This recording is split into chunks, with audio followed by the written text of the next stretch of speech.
Empezamos una nueva edición de Café Mercosur, este espacio en el que nos proponemos analizar la realidad de los países de la región con un foco en los aspectos jurídicos. Nos pueden encontrar en www.cafemercosur.com y en las redes sociales, Facebook y Twitter, también como Café Mercosur. Bueno, aquí estamos en otro encuentro de Café Mercosur, el primero del 2022. ¿Qué tal, Osvaldo? ¿Cómo te va? ¿Qué tal, Ramiro? ¿Cómo estás con el nuevo año? Bien, bien. Con el nuevo año estamos bastante bien. Lo que pasa es que el tiempo acá en Brasil no nos ayuda para nada, Osvaldo, porque como suele ocurrir normalmente, hay problemas climáticos. Y problemas climáticos, digamos que están totalmente opuestos, porque en la región seca, que es la parte del nordeste de Brasil, hay lluvias torrenciales, tormentas, mucha gente desplazada de sus hogares por las crecidas y por las inundaciones, principalmente en la región del sur de Bahía, pero no solamente en el sur de Bahía, también en Tocantins, también en el sur de Maranhão, o sea, una región muy pero muy vasta de Brasil, que correspondería a varios países de Europa, te cuento, y que está bajo el agua. Y mientras tanto en el sur, en la parte de Paraná, del estado de Paraná, por ejemplo, y de Mato Grosso del Sur, hay una sequía total. Es una sequía impresionante. La soja está perdiéndose prácticamente toda porque no ha llovido. Y que un poco se ve ese reflejo en Argentina, ¿no, Osvaldo? Sí, acá también hay como diferentes zonas, algunas muy afectadas por las altísimas temperaturas. Para que tenga idea, Ramiro, o el que está escuchando, ¿no? Rosario está ubicado, diríamos, cerca de la mitad del país y nunca fue el lugar de más temperatura. Generalmente los lugares de mayor temperatura estaban bastante más al norte, ahí en la frontera con Paraguay, con Brasil. Rosario fue durante 2 o 3 días la semana pasada o la anterior el lugar más cálido del país, con temperaturas que pisaban los 40 grados, que para acá yo no recuerdo, y vos tampoco recordarás de tu amplia estadía en Rosario de tener temperaturas tan altas, Ramiro. Y por otro lado hay zonas como Salta, que eran particularmente más bien secas, que están con inundaciones, ¿no? Salta está, diríamos, más al norte, al noreste de Argentina, ¿no? Bueno. Al noroeste. Bueno, eso de alguna manera rompe esa cosa idílica de que Brasil es un país tropical, bendecido por Dios y bonito por naturaleza, donde aquí no ocurre nada. Moro num país tropical, abençoado por Deus e bonito por natureza, mas que beleza. Los grandes problemas siempre son de otros países, porque acá no hay terremotos y porque no acá hay volcanes, no, pero acá tenemos sequías, y tenemos inundaciones todos los años, así que... Sí, la extensión del territorio ayuda. Incluso, Ramiro, esta cuestión de las inundaciones en el nordeste de Brasil, ¿tuvieron algún réplica acá en la Argentina? Principalmente porque el gobierno argentino le ofrece ayuda humanitaria al gobierno brasilero de militares pertenecientes a los cascos blancos que iban a hacer actividades básicamente relacionadas a la defensa de la población civil, específicamente a dar agua potable, con pastillas potabilizadoras, ayuda también en lo que es los traumas, ¿no? De las post-inundaciones, porque los cascos blancos están para eso, para esas ayudas humanitarias, ¿no? Pero bueno, viste que el presidente brasilero Jair Bolsonaro, que estaba de vacaciones en el sur de Brasil, paseándose todos los días en jet ski por las playas y provocando aglomeraciones, todos los días con una camiseta de fútbol nueva, se ve que le gusta mostrar camisetas de fútbol a Jair Bolsonaro. Va cambiando de equipo. ¿Qué es lo que hizo? Rechazó la ayuda de Argentina. Eso cayó bastante mal. Y después, al día siguiente, Bolsonaro, el 30 de diciembre, intentó, dar una disculpa, diciendo que bueno, que el fraterno ofrecimiento argentino, sin embargo, muy caro para Brasil, sin embargo, no sabemos si ese caro es muy caro depreciado o de apreciado si es muy caro de que costoso, ¿viste? No queda, ¿no? Sí, sí. Ocurre cuando las Fuerzas Armadas, en coordinación con la Defensa Civil, ya estaban prestando aquel tipo de asistencia a la población, inclusive con el apoyo de 3 helicópteros. Bueno, eso no es verdad. Tanto es así que el gobernador, estamos hablando de Rui Costa, que es el gobernador, quería que la Argentina le diese la ayuda puenteando del gobierno nacional, cosa que no se puede porque son militares en otro país, o sea, no, por más que un estado lo pida, si no lo autoriza el gobierno federal, se puede entender como un acto de hostilidad, ¿no, Osvaldo? O sea, cosas no se manejan así. Imagínate que una provincia le pida al ejército de otro país que vaya y no se haga lo asista en alguna situación sin porque aparte tiene que autorizar el gobierno nacional o el Congreso en algunos casos, de acuerdo al tipo de ayuda, el ingreso de fuerzas extranjeras, ¿no? Claro. Si no, se tomaría, como bien vos decís, como que te están invadiendo. Y bueno, acá en la Argentina esto trajo mucho ruido, ¿no? Porque cosa que yo desconocía, el gobernador de Bahía es del PT, ¿no? Y muy enfrentado con Bolsonaro. Es lo que se cuenta acá, yo no sé cómo será, Ramiro. Absolutamente enfrentado con Bolsonaro, terriblemente enfrentado con Bolsonaro, y nosotros tenemos que recordar que Jair Bolsonaro es una persona, como lo comentamos en otros programas, terriblemente rencorosa, ¿no? Entonces hay una guerra a muerte con el estado de Bahía en particular, por eso Bolsonaro ni siquiera se la pasaba todos los días de vacaciones. Y no es el primer conflicto que tienen con el gobernador de Bahía. Bahía es el principal colegio electoral del Nordeste, que el Nordeste es muy pro-Lula, ¿viste? Muy, pero muy pro-Lula. Y por tanto, contrario a Jair Bolsonaro. Inclusive cada vez que la gente, los propios aliados de Bolsonaro le decían, pero tenés que ir a Bahía, es una situación calamitosa, es una situación muy complicada. Todos los medios de comunicación hablando de eso, inclusive los medios bolsonaristas, Osvaldo. Y Bolsonaro dice que se ponía como loco cada vez que oía hablar del Bahía y del problema de Bahía. Y ahí viene el segundo tema que vos debes estar queriendo preguntar, ¿no, Osvaldo? Con relación a Bolsonaro. La salud de Bolsonaro, que extrañamente se enferma en momentos muy oportunos para su situación política, ¿no? Mira, yo no soy mal pensado, pero hay unos memes que han andado circulando acá que son muy buenos, que según los cuales la semana de vacaciones Bolsonaro estaba feliz paseando todos los días jet ski y el primer día útil que tiene que ir a trabajar se enferma, ¿viste? O sea, me hace acordar a otro presidente de otro país de otro país sudamericano. Sí, que comienza con Mauricio y termina con Macri. Ese mismo. Tenía el mismo problema. Le gustaban las vacaciones, nunca se enfermaba, pero después, cuando volvía, siempre algo le pasaba. Y esto todo se sospechaba que era una cortina de humo por justamente esta pésima actuación frente a una catástrofe nacional como la que está ocurriendo en todos esos estados, principalmente en el estado de Bahía.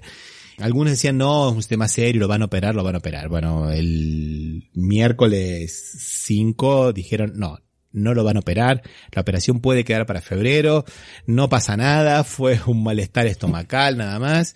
Pero bueno, eso le significó a él sacarse una foto nuevamente, la misma foto de siempre, él en una camilla de hospital, convaleciente, diciendo que eso es producto de la cuchillada que le dieron hace años atrás. Y haciéndose la víctima, ¿no? O sea, pero digamos que esta vez no sé si la gente cayó en ese cuento, ¿viste, Osvaldo? Hoy no le cayó, no, aparte de la posición, lo que hizo con Bahía, creo que no solo en el nordeste brasileño, sino de haber sido en todo Brasil, de haber tenido una mala, un poco lo explicaste, que hasta los medios muy bolsonaristas le decían que estaba equivocado. Mira, una vez, hace unos años atrás, cuando recién había asumido Bolsonaro, para que te hagas una idea del odio que tiene Bolsonaro con relación al estado de Bahía y principalmente al gobernador, se hace, con ayuda del gobierno de la provincia, se hace una inauguración de las ampliaciones del Aeropuerto Internacional de Salvador de Bahía y Bolsonaro dijo que no iba a ir. El gobernador dijo, bueno, lo inauguro yo. ¿Sabes lo que hizo Bolsonaro? Fue a última hora, inauguró el aeropuerto, cerró toda la ruta y no lo dejó entrar a la inauguración al gobernador. O sea que la inauguración se hizo sin el gobernador. Sí, no, el resentimiento que tiene es bastante importante, ¿no? Bueno, pero vamos a ver qué pasa este año. ¿Son las elecciones, Ramiro? o el año que viene? Este año son las elecciones. Las malas lenguas dicen que posiblemente Jair Bolsonaro se especula. Esto es una especulación absoluta, Osvaldo, tómenlo. Sí, a esta fecha no podemos hablar más de otra cosa, ¿no? Bueno, que Bolsonaro no se presentaría a las elecciones como candidato a presidente, sino como candidato posiblemente a diputado. Algunos dicen que podría ser a senador, otros dicen que es a diputado. ¿Por qué? Porque está muy mal en las encuestas. Otro candidato que supuestamente los medios hegemónicos lo quieren poner como la tercera opción aquí, la tercera vía que ellos le llaman, que es Sergio Moro, tampoco consigue superar el 6% y el índice de rechazo es muy pero muy grande, supera el 60%. Entonces está la idea de que va a ganar posiblemente el candidato Lula da Silva, y Bolsonaro tiene miedo a las acciones judiciales. Entonces si él puede salir como senador, lo cual puede ser difícil, o diputado como hizo Aécio Neves, él consigue con eso lo que se llama aquí el fórum privilegiado, ¿no? O sea, digamos que todos sus actos sean sus ilícitos, ¿no? Sean considerados por la Suprema Corte de Justicia y no por los jueces federales ordinarios. Lo cual supuestamente le podría valer una idea de, digamos, pacto nacional de impunidad, posiblemente, ¿no? Bueno, está bien, yo no hago tal cosa a cambio de esto. Es una situación bastante difícil, él ha cometido muchos ilícitos, ¿no, Osvaldo? Por los cuales va a tener que responder. Es una situación compleja, ¿no, Osvaldo? Sí, de todas maneras la corte allá no es tan bolsonarista, ¿no? No es el caso de la corte argentina, que es bastante, parecería en algunos comportamientos bastante cercano al partido de la oposición. Es interesante tu pregunta, porque, bueno, en Argentina son 4 miembros, ¿no, Osvaldo? Una cosa absurda. Sí. 3 personas que conforman mayoría tienen los destinos de todo el país. Las barbaridades que están haciendo las vamos a comentar después. Pero acá la situación está un poco más pareja. Bolsonaro pudo indicar nada más que 2 jueces, con lo cual, digamos, hay 2 bolsonaristas, y son 11. Algunos son muy pro Lavallato, ¿no? Son terriblemente lavallatistas, como dijimos, ¿no? O sea, están muy alineados con lo que es la política del ex juez Moro, y vamos a decirlo con todas las letras, Osvaldo, de alguna manera con el Departamento de Estado de Estados Unidos, ¿no? Y después hay algún grupo más fuerte que es independiente, que son unos 4 o 5 más o menos. O sea que la cosa está, viste, conforme sea esa la cuestión que se va a tratar, puede ir variando un poco la tendencia, ¿no? Claro, pero no, la relación de fuerzas no es igual que la de acá. Acá hay un voto que es de 4, 1, el 25%, sabe siempre cómo va a votar, y después tener los otros 3 que se van acomodando en la circunstancia. Así que acá estaría mucho más claro a veces cómo se va a resolver. Allá por lo visto es más complejo por lo numeroso de la corte, que por ahí parece totalmente lógico, como bien puede decir Ramiro, 4 jueces acá en la Argentina, o 5 como indica la Constitución, es para 1860 y no para 2022, con 10 veces más de población mínimo. Y interesante, Osvaldo, porque para 1860, sin la enmienda esta jurisprudencial que se hizo de los juicios por arbitrariedad, porque era nada más que una corte prácticamente a imagen y semejanza de la corte norteamericana de mero análisis de constitucionalidad. Así lo dice la ley 48, ¿te acordás, Osvaldo, no? Sí. Y cuando hubiera cuestión federal, y después, jurisprudencialmente, a partir del primer cuarto del siglo pasado, comienzan con que también pueden ver en sentencias arbitrarias. Listo, ahí entramos a ver todo. Porque todo puede ser, la arbitrariedad no es una cuestión tan fácil de dirimir. Ya la cuestión federal trae sus bemoles, ¿no, Osvaldo? A veces nunca se sabe cuándo es una cuestión federal o cuándo no es una cuestión federal. Imagínate la cuestión de la arbitrariedad. Ahí entonces la Corte ve absolutamente todo, está abarrotada y tiene ese gran poder que tienen, ¿no, Osvaldo? De manejar los tiempos. ¿Te parece que escuchemos un tema musical y después vamos a hablar de la Corte y esto de manejar los tiempos con relación al Consejo de la Magistratura? Dale, vamos. Bueno, vamos a escuchar a Los Tipitos y un tema que se llama Silencio. Silencio, que no es silencio. Alguien se levanta, otro viene a buscar. Ella trae algo que no busco y espero. Silencio,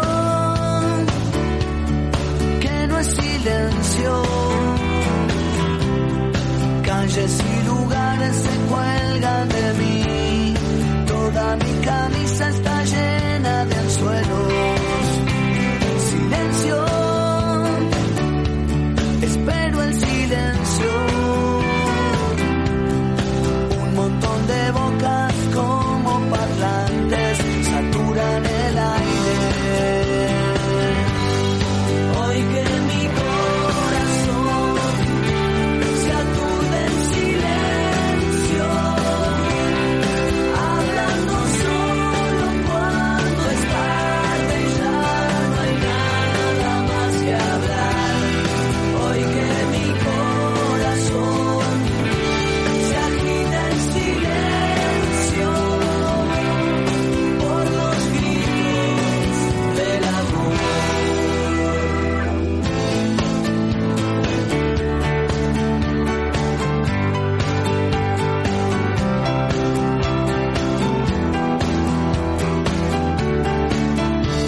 Silencio, que no es silencio, surfeando mi camino que creo está bien, sino de arena y de mar. Silencio, espero el silencio. Un montón de bocas como parlantes saturan el aire. Hoy que mi corazón se aturde en silencio, hablando solo cuando es tarde y ya no hay nada más que hablar. Hoy que mi corazón se agita en silencio por los gritos del amor.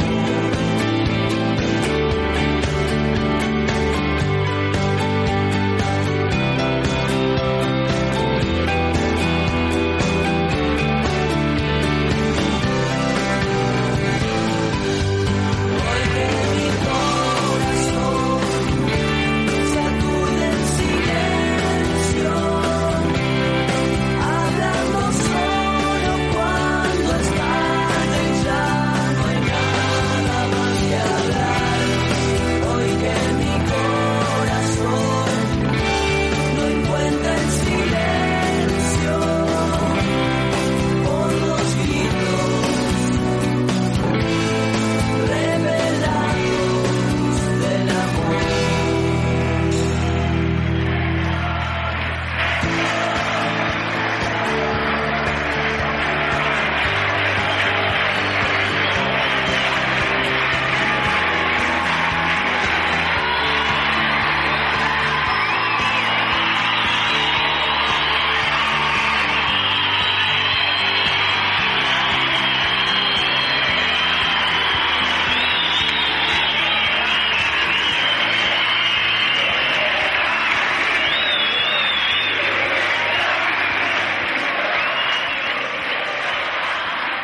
Bueno, lo que escuchábamos era la banda Los Tipitos y el tema Silencio. Y vos, Osvaldo, te metiste en un tema muy importante, que es el tema de la Corte Suprema de Justicia en Argentina y las barbaridades que hace. Y principalmente una cosa que los jueces manejan bastante bien, que es el manejo de los tiempos, ¿no? Porque ellos reciben muchas denuncias, pero en lugar de desestimarlas, in limine como corresponde cuando no tienen sustancia, ¿qué hacen? Las encajonan y en algún momento les van a servir para algo, ¿no? Son maestros en eso, ¿no te parece, Osvaldo? Sí, y te voy a decir algo más, Ramiro, pero solamente un comentario al margen. También los tribunales de Comodoro Pi o Pro tienen la misma costumbre, que algunas denuncias las dejan archivadas hasta que las necesiten para traer otros tipos de causas. Sí, claro, Bonadío.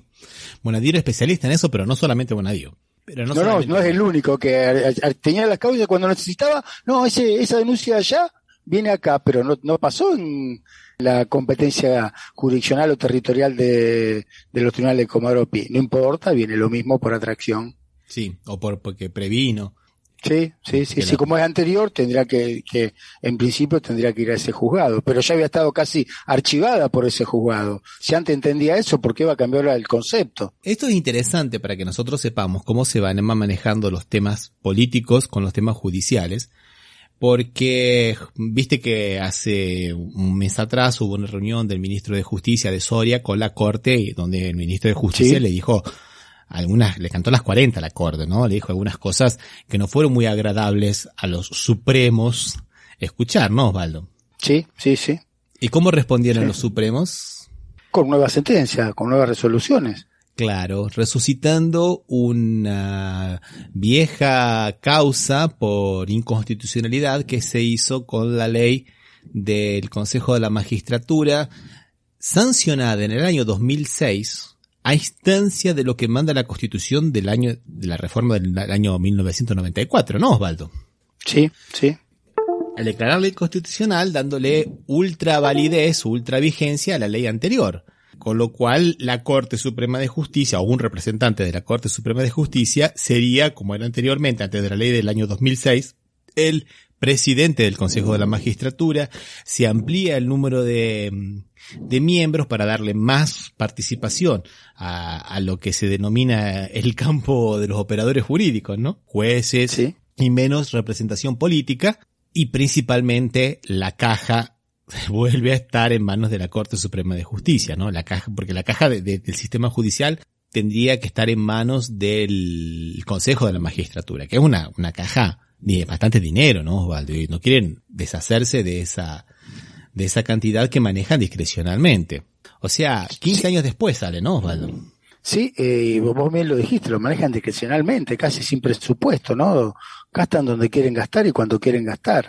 De alguna manera ya la tenían casi lista, pero es una respuesta jurídica, con muchas comillas, esto de jurídico, jurisdiccional, digamos, ¿no? A un reclamo político de toda la sociedad cuando la justicia en Argentina viene siendo tan cuestionada, principalmente los jueces nacionales de la ciudad de Buenos Aires, que están en el Palacio de Tribunales en la calle Comodoro Pi, que nosotros siempre decimos los jueces de Comodoro Pi, y el lawfare, ¿no, Osvaldo? Un tema tan pero tan importante como el lawfare en Argentina, que nosotros ya lo venimos denunciando acá desde el primer programa, cuando se hizo que hicimos con Milagrosala, y después con los otros programas con relación a los procesos, tanto en Argentina como en Brasil, como en otros países latinoamericanos, y que ahora aparece de una forma en Argentina tan desnuda porque aparecieron grabaciones realizadas por la Agencia Federal de Inteligencia en el gobierno de Macri.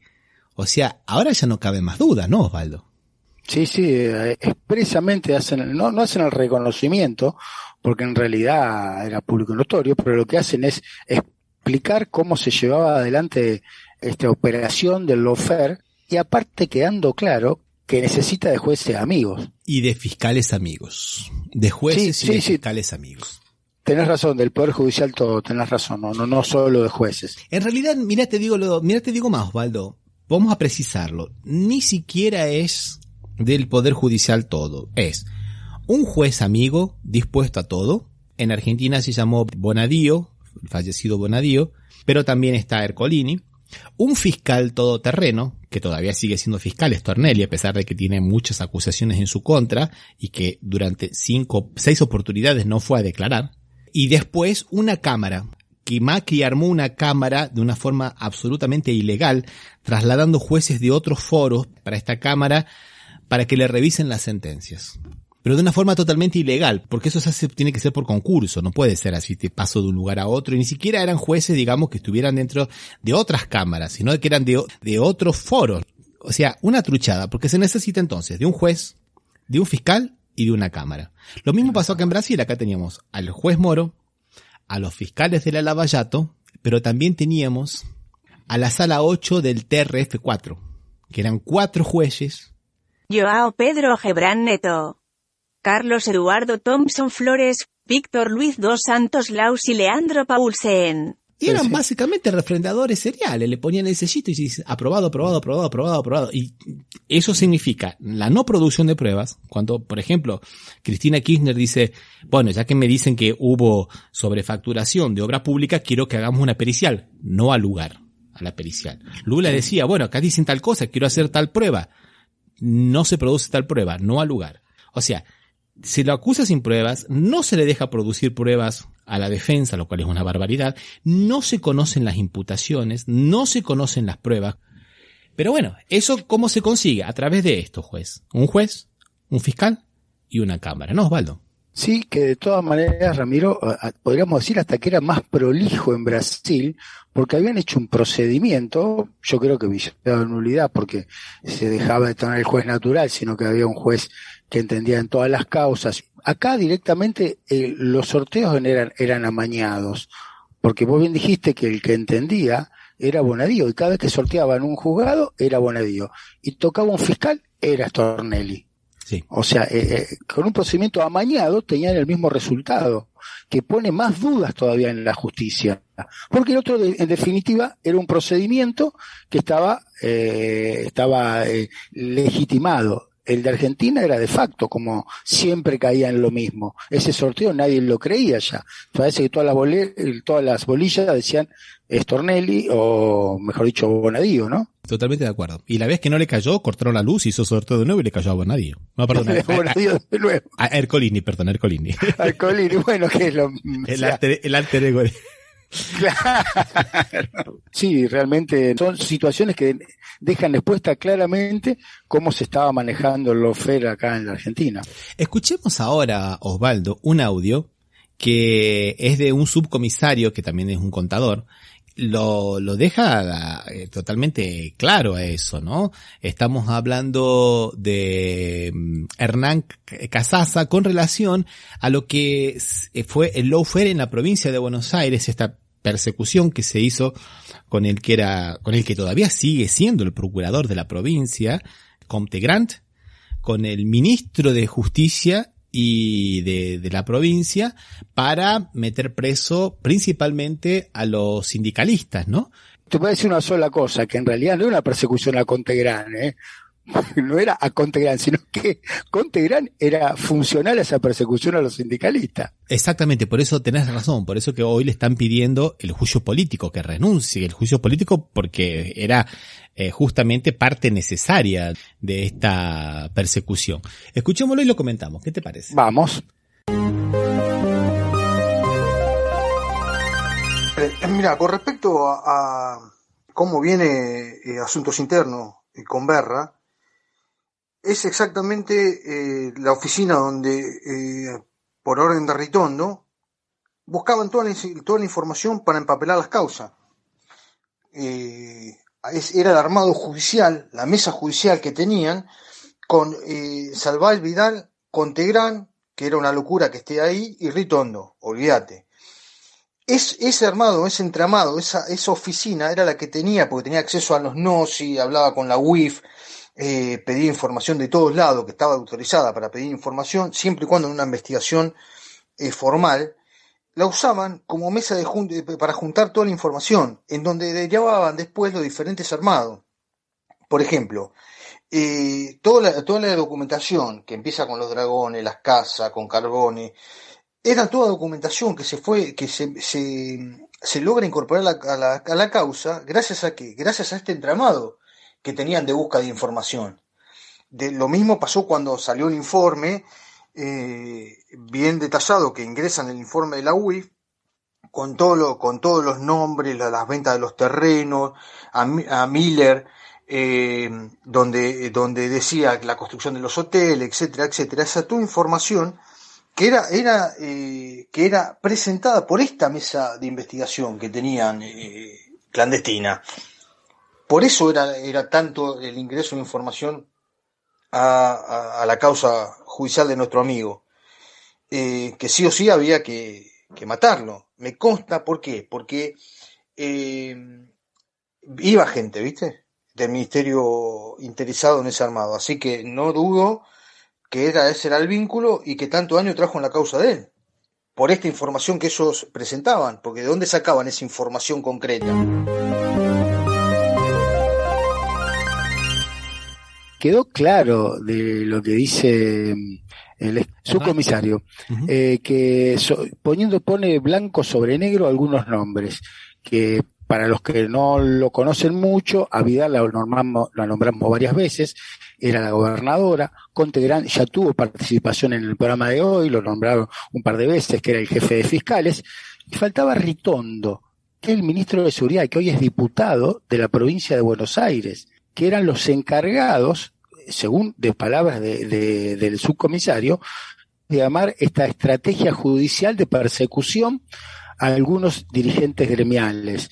Te podría decir, Ramiro, que el Pata Medina no es de mi agrado como dirigente gremial, ¿no?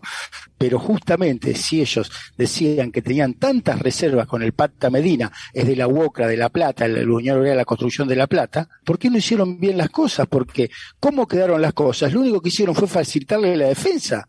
Decir, con que él diga, fue un armado, no, yo no hice nada, un armado judicial, casi quedaría absuelto de culpa y cargo. O sea, todo realmente un zafarrancho. Para hacer negocios, porque el Pata Medina, como bien decís vos, que es el secretario general del sindicato de los albañiles, del sindicato de la construcción, les estaba de alguna manera haciendo un obstáculo para poder hacer construcciones baratas y meterse en el negocio inmobiliario. Por eso que en una reunión donde se hace juntamente con que era el ministro de Trabajo de la provincia de Buenos Aires y empresarios, de cómo tenían que proceder para que le hicieran pisar el palito, para hacerle una trampa, para hacerle una zancadilla a este sindicalista y de esa manera poder acusarlo de delitos para poder meterlo preso y quebrar el sindicato y bajar los salarios. O sea, es una cuestión mafiosa para bajar los salarios de los trabajadores. Esto no es teoría de la conspiración, está grabada la reunión. Esta reunión se realizó en una de las oficinas del Banco de la provincia de Buenos Aires, en la capital federal, que funciona, que hace las veces de oficina del gobernador de la provincia de Buenos Aires cuando está en capital, ¿no, Osvaldo? O sea, es prácticamente una institución oficial, es como si fuera la casa de gobierno, digamos, como si fuera la casa de gobierno de la provincia, y está filmado por la agencia de inteligencia argentina, o sea que Macri mandó a filmar, mandó a espiar lo que se hacía en una oficina de su aliada política, de Vidal, ¿no, Osvaldo? Y con tanta torpeza que lo dejaron en una computadora y no lo borraron, ¿no? Por eso es que sale ahora, en la actualidad, sale esta filmación que estaba desde hace varios años.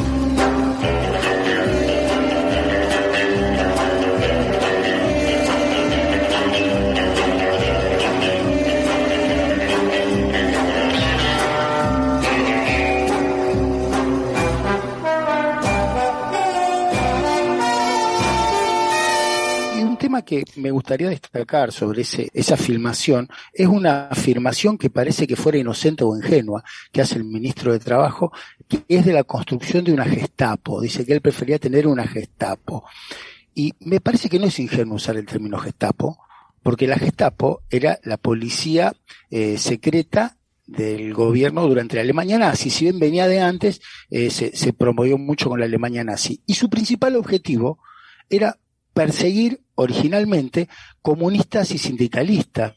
O sea, y no nos vamos a confundir ahora, ¿no? Para la derecha, todos los sindicalistas son comunistas y todos los peronistas son comunistas. Eso tienen un mapa claro hecho de las figuras. Entonces creo que esa afirmación de utilizar la Gestapo no es ingenua, sino que realmente tenía una finalidad, y era demostrar que lo que se buscaba era perseguir a quienes protegían a los trabajadores y quienes servían en esa construcción que suele hacer la derecha, el economista de derecha, que el salario es un costo.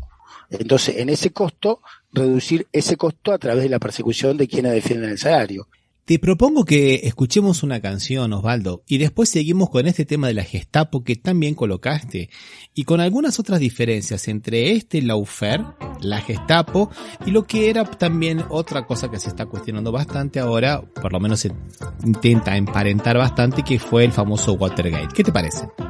Vamos a escuchar entonces a una banda básicamente femenina que se llama Amor Elefante y el tema San Cayetano.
Cayetano, siempre le pido. Estás escuchando Café Mercosur. Somos Latinoamérica, no lo olvidemos nunca más. Somos Latinoamérica, no lo olvidemos nunca más. Somos Latinoamérica. Bueno, escuchábamos a la banda Amor Elefante y el tema San Cayetano.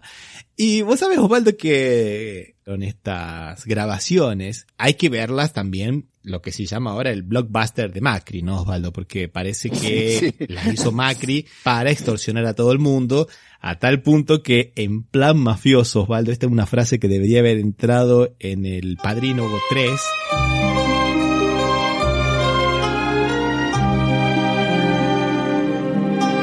El que saca los pies del plato desaparece. O sea, todo el que esté en contra de mi política y de lo que yo diga, lo hago desaparecer. Es un mensaje totalmente mafioso, ¿no te parece, Osvaldo? No, aparte con la connotación que tiene la Argentina hablar de un desaparecido, ¿no? O sea, creo que Corleone ni se hubiese animado a decirla, ¿no? No, tenés toda la razón, con la connotación que tiene en Argentina esa palabra.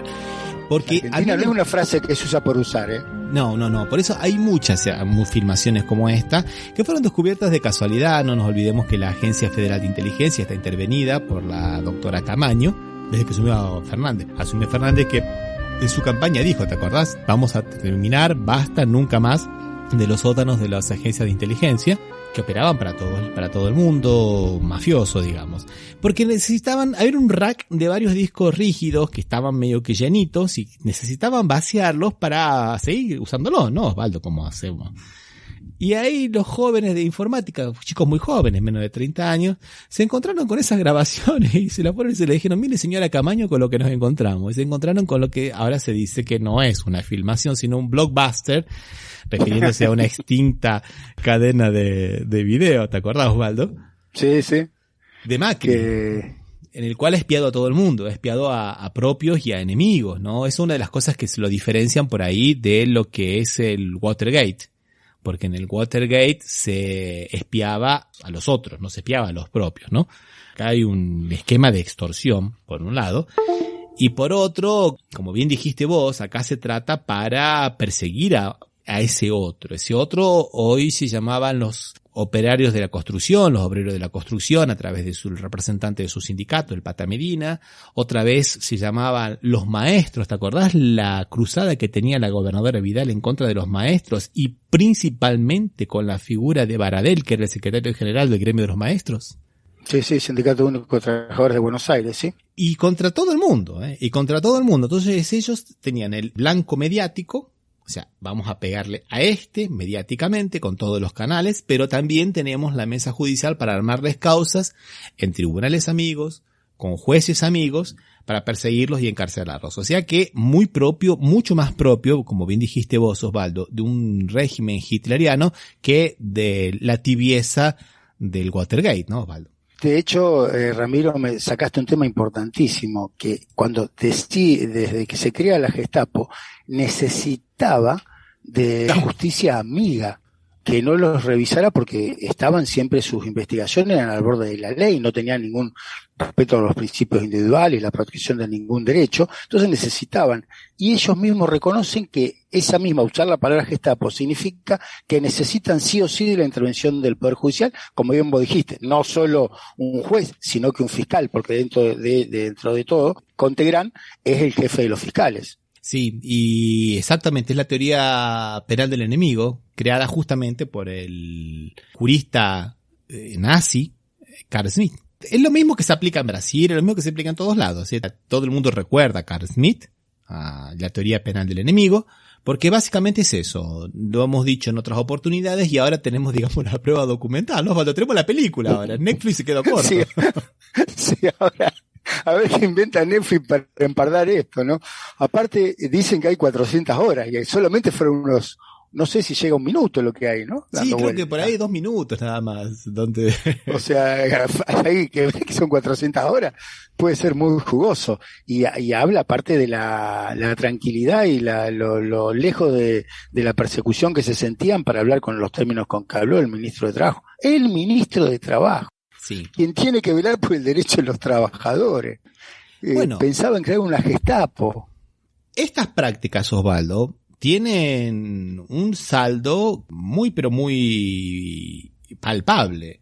26% de pérdida del poder adquisitivo de los empleados privados en 4 años de gobierno de Macri y 22% de pérdida del poder adquisitivo de los empleados estatales. A través de esto, ¿no? De las persecuciones, de la demonización de los movimientos, de los sindicatos y principalmente de los dirigentes de los sindicatos. A Moyano, un histórico sindicalista del gremio de los camioneros, también casi lo meten preso. No lo metieron preso porque a última hora el juez, digamos, en buen criollo, con todas las letras, se cagó. Porque si no lo metían preso.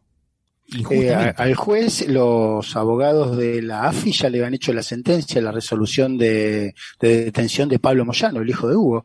O sea que es el más combativo de los dos, ¿no? Ya Hugo ya está un poco más grande, entonces el hijo es el que enfrenta todas estas cosas. Y ya le habían redactado la resolución, dice, perdón, las resoluciones las hago yo, no ustedes. Tuvo que decir el juez, que ya lo contamos en un programa, ¿te acordás, Ramiro? Sí. Este programa tenemos que haberlo hecho, digamos, antes de fin de año, porque podría haber sido, digamos, todo un raconto de los programas anteriores, pero ahora tenemos, digamos, las cosas ahí, están ahí, señores. Esto es más o menos como la película No Miren para Arriba, cuando todo el mundo mira al cometa, bueno, está ahí el cometa, señores, ¿lo ven? Esa cosa que nosotros, sí, ese es el cometa que dicen que no existe. ¿Vieron el Laufer que dice que no existe? Esto es lo que dice el Laufer que no existe. Está aquí, miren la película, aquí la tienen, acá tienen la filmación de lo que dice que no existe.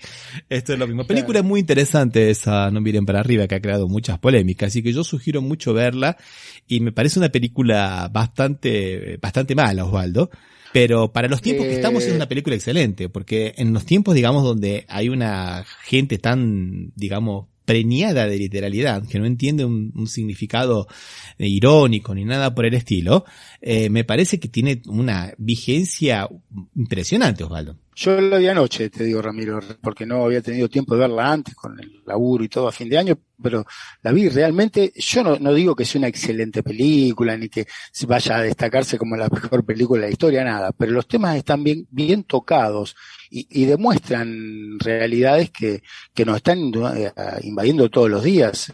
Hay un montón de hechos que se ven que explicarían situaciones, de verlo así vos, como dijiste vos, casi con un paso de comedia, ¿no? Claro, no, porque es, digamos, una comedia que acaba no siendo comedia no por la película, sino por la realidad, ¿no? En un país como Estados Unidos, donde hay 10 millones de personas que creen que la Tierra es plana y usan GPS, por ejemplo. Entonces, ¿cómo uno puede pensar que esa película está equivocada con las metáforas que tiene? O en Argentina, que fueron 700.000 personas a darse la primera dosis cuando le pidieron el pasaporte sanitario para poder ir al club. Entonces, sí, o ir de vacaciones, ¿no? O ir, exactamente, o ir de vacaciones. Algunos me vacuné porque tenía que irme de vacaciones y no me iban a dejar, ¿no? Realmente a veces uno piensa que son cosas que no pueden pasar, pero bueno, fue y se ve y creo que sí, tu consejo fue, me parece por demás acertado. No esperen ver El Padrino, como hablamos antes, El Padrino 1, no es Marlon Brando ni Coppola, pero la película es bastante ilustrativa de una época, en la época actual. Y otra película que me dejó, a vos, que te gusta hablar de cine, por eso nos vamos a meter ahora con esta otra película, Osvaldo, que también me dejó un sentimiento más o menos parecido, mala pero necesaria, fue la película Lavandería, creo que se llama, ¿no? The Laundromat. Que habla de Mossack Fonseca, también hecha también con Antonio Banderas y Meryl Streep, que también me pareció muy panfletaria, me pareció que los personajes no estaban muy bien elaborados, pero tan necesaria. Sí.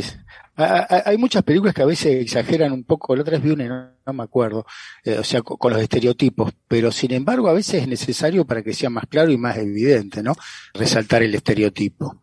Sí, por eso las dos películas me gustaron, a pesar de que reconozco que para mí faltó, pero bueno, por ahí nosotros somos de otra generación, ¿no, Osvaldo? Somos de una generación. Sí, tenés razón, hay cosas que todavía no nos acostumbramos.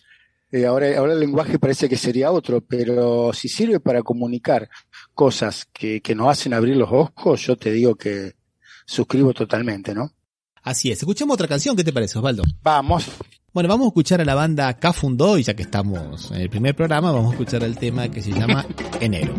Entiendo que a veces hace marear. Laberinto de gente sobre Rivadavia buscando señal. Veo las persianas a medio cerrar. Siento el calor pedaleando los autos hasta la estación.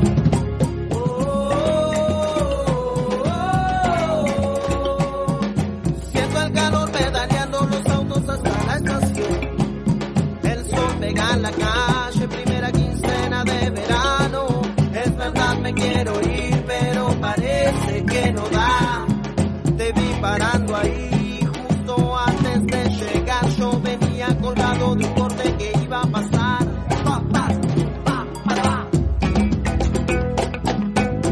Te miran llegar, otra vez esquivando los perros. Misma hora, mismo lugar.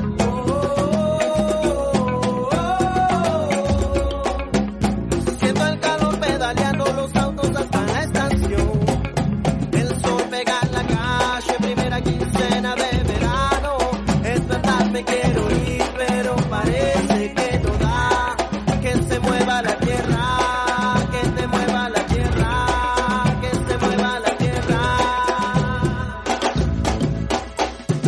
Estamos quietos, te lo estamos contando. San Maduro llega desde el norte contagiando. Tanta gente recorriendo el continente, llevando su fuego de manera diferente. Todo salió de alguna parte, hay un camino atrás, un camino adelante. Saltar hasta el cielo, que se mueva la tierra, que se muevan las ideas de cualquier manera. Un barco del suelo, hay un swing que te pela. Parece que no, pero es una escuela. No va a ser la última y no es la primera, pero suena. El sol pega en la calle, primera quincena de verano. Es verdad, me quiero ir, pero parece que no da. Que se mueva la tierra, que se mueva la tierra, que se mueva la tierra. Si se corta la luz voy a seguir tocando. Andamos bicicleta, no tenemos un mando. Toquemos al Colombia y que no se te olvide. Si estás sintiendo frío, que el amor te abrigue. En la calle la segunda es uniformada. La plaza se teatro del fin de semana. Mira cómo le has hecho, la gente delira. Suena.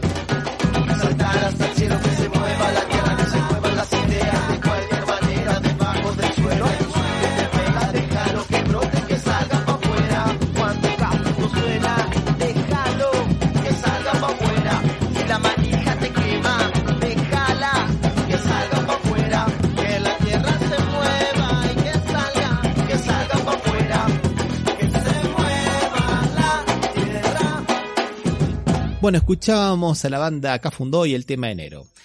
Y Osvaldo, estábamos hablando un poco de la película, estábamos hablando de los públicos, estábamos hablando un poco de la enfermedad de literalidad que hay, ¿no? Y claro, por ahí a mí me da un poco la idea de que uno se cree superior a los otros. Y dijimos, bueno, lo que pasa es que nosotros también somos de otra época, ¿eh? Y eso me hizo recordar lo que dijo Cristina, ¿no? De que hay que volver a tener el hábito de la interpretación. Antiguamente, cuando vos escuchabas algo, siempre veías y lo interpretabas a través de quién lo decía. ¿Te acordás, Osvaldo? Sí. Nosotros sí. mirábamos siempre Neustan, todos los domingos de la noche mirábamos Neustan y Grondona, pero nunca les creímos. Claro. A veces de desarrollar, que una cosa que creo es uno de los principales efectos que tiene la educación argentina, que no desarrolla el pensamiento crítico, ¿no? Nos dicen que las cosas son como son y hay que repetirlas. Nosotros, sin embargo, habiendo estado, lo pasamos casi siempre con gobiernos militares, de que tenemos memoria, Ramiro, nuestra educación más básica. Y teníamos una visión más crítica que la actual. Una mirada que aceptaba la crítica. O por lo menos teníamos la desconfianza inicial de lo que mirábamos. En mi casa se leía la revista Somos, que era un semanario en la época de la dictadura militar, y yo tenía 13 o 14 años y también la leía. Pero yo sabía que tenía que leer la versión oficialista, lo que se dejaba publicar. Y yo no tenía ni militancia política, ni había hecho curso, ni nada por el estilo. Era una picardía innata que a uno le parecía, bueno, estamos en un gobierno militar, no se pueden decir las cosas, lo que esté aquí, que está publicado, ciertamente ha pasado por el cribo de la censura. Era una cosa básica. Y tratábamos de interpretar las cosas desde ese punto de vista. Sí, ahora no hay esa idea de la mirada crítica sobre los temas. Pero bueno, bienvenido sea este tipo de películas que por lo menos abren los ojos, ¿no? Que no terminan siendo ganadoras de Cannes, pero por lo menos ya veo que gana Cannes ahora. Mira, te voy a poner un ejemplo, Osvaldo, para que veas cómo nuestros medios de comunicación nos están deformando. Voy a traer aquí un comentario que se hizo sobre un cantautor, sobre Ignacio Copani, que hizo la canción de la Pfizer. ¿Te acuerdas de la canción de la Pfizer? Sí. Traigan la Pfizer, cuando todos los medios de comunicación batían el parche y le daban al bombo la Pfizer. La única vacuna en el mundo era la Pfizer, que era la única vacuna que Argentina estaba negociando todavía, ¿te acuerdas? Sí. Y un periodista, insigne periodista de Argentina, Feynman el malo, que al bueno, el filósofo lamentablemente falleció, que en paz descanse, y quiso, digamos, denostar a Ignacio Copani, y adivina qué es lo que fue a decir. Fue a hablar mal de una canción de fines de los 80, principios de los 90, que es Cuánta mina que tengo. ¿Cuánta mina que tengo? ¿Querés escuchar el análisis de Feynman? A ver qué dice. Entonces es como tan evidente, que da vergüenza ajena. Vergüenza ajena. Vergüenza ajena. De verdad. ¿Qué te parece Copani? ¿Copani? A mí me parece un tilingo, la verdad, Yo le tenía cariño por River, viste que hizo la marcha de River. Sí. Pero lo atamos con alambre. El más grande sigue siendo River Plate, el campeón más poderoso de la historia. Bueno, ahora hizo la canción de la Pfizer. ¿Me estás jodiendo? No. ¿En serio? Sí, no se la iba a perder. Otro exponente del ladri progresismo en la República Argentina hizo esto. Mira. Hoy? Los gorilas me piden que escriba todos los días la misma canción, con la música que yo decida y con la letra de su obsesión. Traigan la Pfizer, quiero la Pfizer, dame la Pfizer, poneme la Pfizer. Entonces yo le pregunto, ¿quién hizo el himno nacional? Don Vicente López y Pfizer. En Madrid, ¿quién ganó la final? El glorioso River Pfizer. Traigan la Pfizer. Traigan la Pfizer. No, es malísimo, siempre es malísimo. Descubriste ahora que es malísimo. Se me ríe. Sí, es malísimo siempre. Se escucha el control que se está riendo, pero el control está lejos. Pero escuchamos una cosa. Dios mío. Hoy lo hablábamos con el Babi, ¿no? Hay un tema de... ¿Vos fijaste? ¿Cómo era picante? ¿Cómo era? Babi, si me estás mirando, te pido por favor... Manda mensaje, Babi. Me mandás, por favor, Babi, ¿cómo era el tema? Como yo no sigo Copani, porque me parece un tilingo grasa. ¿Cómo está hoy? La verdad que no... Pero hay uno que lo atamos con alambre. Sí, lo atamos con alambre conocido, sí. Ese. ¿Cuánta mina que tengo? ¿Cuántas minas que tengo? Eso. ¿Cuánta mina que tengo? Estoy buscando la letra. ¿Cuánta mina que tengo? Sí, no, es muy impresionante. A ver si el INADI y empiezan a es medio machirulo, decís vos, ¿no? No, tremendo. Es una cosa... Bueno, es de otra época. Si yo... Mirá. Dice, el lunes temprano preparo mi agenda, anoto la rubia, descarto la renga. Uy. La verdad, una letra, diría un amigo mío, del carajo. Inclusiva. Una letra inclusiva. Sí, inclusiva. La rengue. Sí, la rengue, sí. Me miro al espejo, me digo monada, claro, un tipo divino. Soledad Curiel no lo puede creer. Esperate, soy un muchacho organizado, imparable, yo me siento, cuánta mina que tengo. El viernes llega la hora de la verdad. Cuánta mina que tengo. El sábado soy como un lobo que ronda por cines, teatros, boliches de onda. No pasa naranja y a la noche se vuelve. Entonces ahora me voy con mi novia Manuela. ¿Con mi novia Manuela? Mira vos, cuánta mina que tengo. Tengo la rubia, descarto la renga. Divino. La verdad, una potencia editorial y... ¿no? Aunque te bañes seguido, seguís siendo un pelotudo. Aunque te bañes seguido, seguís siendo un pelotudo. Muy bueno, la verdad que Feynman cada vez está mejorando, ¿no? Ahora tiene una exposición crítica. La posición que toma sobre la canción Cuánta mina que tengo realmente es de primaria. Se queda en la literalidad cuando realmente, en realidad es una ironía contra las personas que creen que son los grandes, en aquel momento que eran los grandes conquistadores de mujeres y nunca conquistaban nada. Inclusive terminaba la canción diciendo que me voy a dormir con mi novia Manuela, o sea, haciendo referencia al onanismo. O sea, el tipo no conseguía conquistar nada. No era una canción a favor del machismo, sino era una burla de ese tipo de falsos machos, ¿no? Que estaba muy en consonancia con otro personaje humorístico de la época. ¿Te acordás, Osvaldo? Aníbal, un pelotazo en contra. Claro, que era el personaje que también hacía lo mismo, supuestamente conquistaba a todas las mujeres y nunca conquistaba a nadie porque era muy ridículo de tan patético que era, ¿no? Entonces yo no sé quién es más patético, si el personaje de la canción Cuánta mina que tengo, de Ignacio Copani, o el analista acá en este caso. ¿Qué te parece, Osvaldo? Sí, y ahí entiendo lo que decía Feynman, el autor de esta frase que hicimos referencia antes, la parte que pasó, cuando le hablaban de su primo segundo, que era el que vos bien dijiste desaparecido, el filósofo José Pablo Feynman, que él decía el vendedor de humo, o el que habla en el vacío, qué sé yo, y te das cuenta de la diferencia que tenía con las interpretaciones amañadas que hace Feynman el malo con respecto al análisis profundo que hacía Feynman. Por eso, si los propios comunicadores sociales llamados serios, denominados serios, de los medios hegemónicos de comunicaciones, hacen este tipo de interpretaciones, ¿qué podemos decir de la película No miren para arriba? ¿No, Osvaldo? Tenés razón.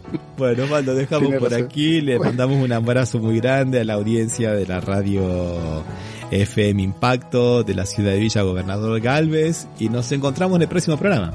Vamos, nos vemos entonces en el próximo programa con los temas que vayan surgiendo en esta semana, que enero parecía tranquilo, pero no tiene nada de tranquilo. Para nada. Un abrazo, Osvaldo. Hasta la próxima. Chau, chau.